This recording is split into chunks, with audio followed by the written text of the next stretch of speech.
According to you prenatal care कैसा होना चाहिए to avoid such situations? Yes yes, so आज हमने अभी डिस्कस किया प्रीनेटल केयर, ये अगर हमने प्रेगनेंसी प्लान करने से पहले शुरू किया, अगर हमने right amount of folic acid, जो बच्चे की न्यूरोलॉजिकल डेवलपमेंट और बच्चे की डेवलपमेंट के लिए फॉलिक एसिड नाम का विटामिन बहुत ज़रूरी होता है, साथ में B12, विटामिन डी, ये आजकल बहुत बहुत कॉमनली डेफिशिएंट पाया जाता है, तो ये सप्लीमेंट्स करेक्ट तरीके से लिए हैं।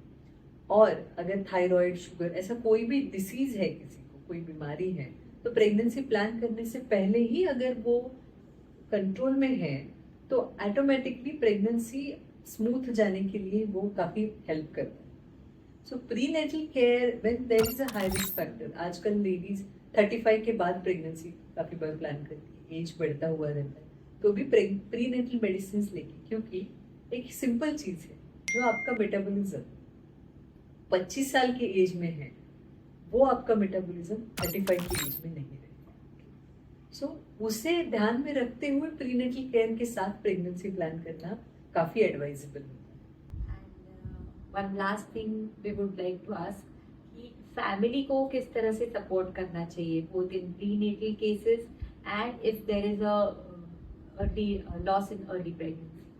सो फर्स्ट थिंग, पूरी फैमिली ओरिएंटेड रहना in terms of health, nutrition, good diet, sleep pattern, ये नेचुरल प्रेगनेंसी के लिए बहुत काम करता है।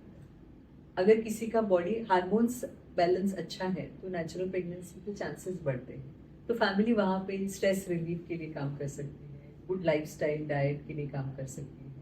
इमोशनल स्ट्रेस ज़्यादा नहीं देना चाहिए कि प्रेगनेंसी जल्दी प्लान करो, पोता पोती जल्दी देखना है, ऐसा ना करते हुए सपोर्टिव एनवायरनमेंट क्रिएट करना, ये फैमिली का काम। और दूसरा चीज़ है, जब फैमिली में किसी का मिसकैरेज हो जाता है तो वो पूरी तरह से एक औरत की जिम्मेदारी नहीं होती, उसमें हार्डली कभी फीमेल का कुछ फॉल्ट होता है।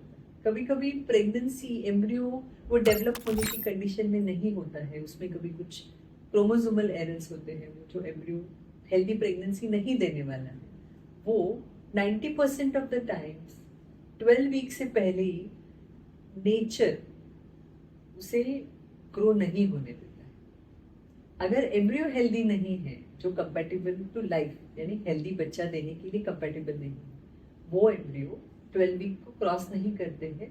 ओनली बहुत माइनर डिफेक्ट जो है, डाउन सिंड्रोम और कोई माइनर, वही 12 वीक क्रॉस करते हैं, but major genetic diseases 12 week से पहले ग्रोथ नहीं होती।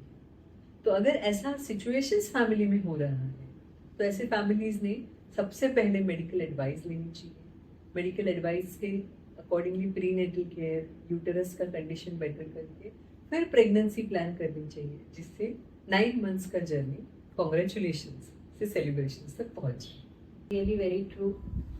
And Dr. Neelam, really we thank you very much कि आपने बहुत अच्छी इन्फॉर्मेशन दी, और हमारी आशा है कि हमारी जो भी फीमेल्स है जो प्रेगनेंसी प्लान कर रही हैं वो डेफिनेटली ये पॉडकास्ट देखेंगी और अकॉर्डिंगली प्लान करेंगी। Thank you doctor Neelam.